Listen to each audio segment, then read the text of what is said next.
Hello everybody, welcome back.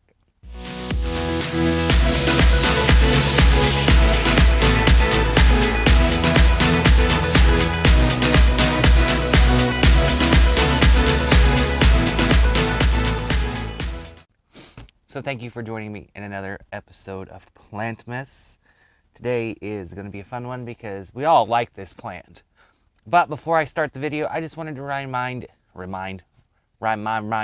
can't talk.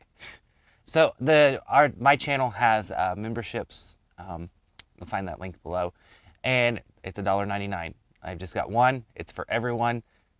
Consider checking it out. It'll be awesome.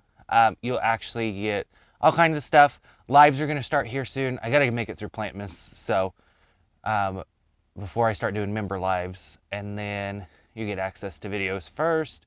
You get access to the website first. You get merch discounts, all kinds of cool stuff. Just think about it. It's linked. You'll see it. Join my channel, and it'll give you all the details.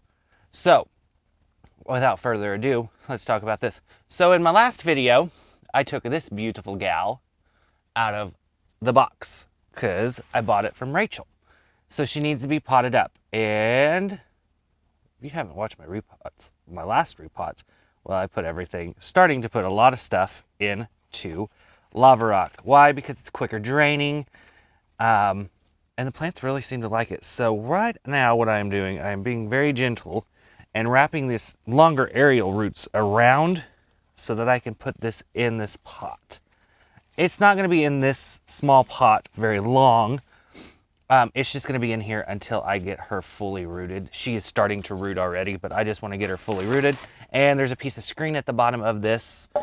So my Captain Jack's lava rock. So this is just crushed lava. It's 1/4 of an inch. If you guys are interested in using this, it is linked in my Amazon store. So my UPI is in this. I have something else in it. I can't even remember now. Some alocasias that are in it. So, and everything seems to be doing really, really well in it. I wish I had a bigger clear pot, but that's all I have on hand right now. But I kind of swirled those roots in there so I can keep an eye on them, make sure they're doing good, and she will be very, very happy. She's going to go into the Mars Hydro chamber. Mars Hydro sent me out a tent that I've been testing, and it's not like I've been testing it for a week. It's been set up and running for probably 2 months, 3 months, and that video is coming out very, very soon. So you'll get to see what I think of it. So we're not just potting a plant in this video. We're going to talk about Monstera deliciosa, Albo variegata, Monstera borsigiana, whatever you want to call it. So actually, this is Monstera deliciosa, small leaf variegata. You can hear you may have heard it said that way. You may have heard it said borsigiana. So as of right now, all of these Monsteras are Monstera deliciosa, either large leaf or small leaf. Monstera deliciosa is highly polymorphic, which means it can change forms quite readily. So until it's further classified, it will right now just be deliciosa. But anyway, we can get off of that tangent. So care for these guys. These guys are super easy to take care of. One of the easiest plants I've ever had to take care of. What you want to do is water them in the house. You want to water them when, I'd say 3/4 of an inch of the soil is dry, or you can do like a weekly schedule of like once a week or once every like 9-10 days. But what you want to look out for is when a Monstera deliciosa or a Monstera is putting out a new leaf, what they are doing, if you ever notice that leaf's kind of small and then like the next day it's bigger and the next day it's bigger and the next day it's bigger.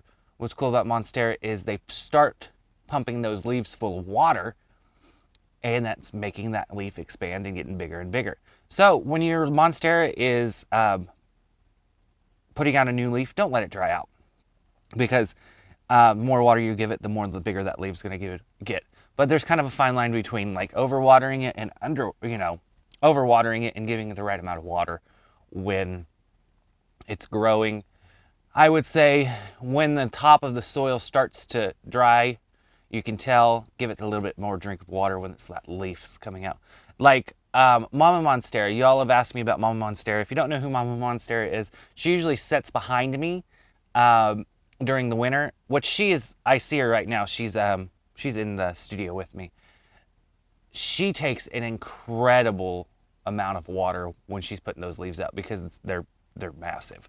I will get to where I need to move her back behind me one of these days. Fertilizing. I fertilize mine all year round because I grow in a controlled environment, I guess. So it's always kind of simulating growing season.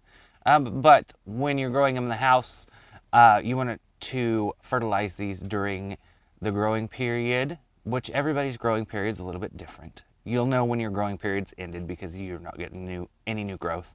But do a weekly, half strength fertilizer once a week, or you can do like a regular dosage of fertilizer every 2 weeks.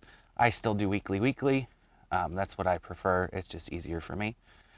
Lighting, especially with a variegated one, you want to give it as much light as possible without giving it direct burning sun. Now, a little bit of morning sun ain't going to burn it. If it's starting to burn, pull it back, look at it.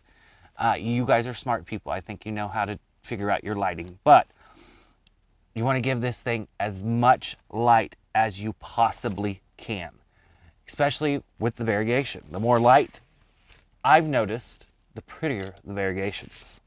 Same way with pink princesses. Pest, scale. I've noticed scale. Mama Monstera, the giant heifer over there, she has scale. She's always had scale, and it doesn't affect her. But, her stem literally is like that big. Like, that's, massive. Scale, spider mites, kind of the things that you'll see more on Monsteras. Monsteras are very hardy, so they usually can make it through. But sometimes it'll wipe them out. They are prone to rot when you get cuttings off of them. Believe me, I've rotted my fair share of them. My recommendation with propagating these is either in sphagnum moss. Seen a lot of success in water, so you are more than welcome to do water propagation. I rarely do water propagation. I do it with some Hoyas sometimes. But I like sphagnum in the winter, and now in the summer, I'll just take a cutting, kind of let it callus for a little bit, and then I just stick it straight in the soil. But, but that's me growing in a greenhouse situation. So for everybody, it's a little bit different. If you're doing it in the house, do some sphagnum moss. Sphagnum moss is a wonderful propagation medium. It's also very good. Some people grow these Monsteras straight in sphagnum moss. So, what else can I talk about with you guys?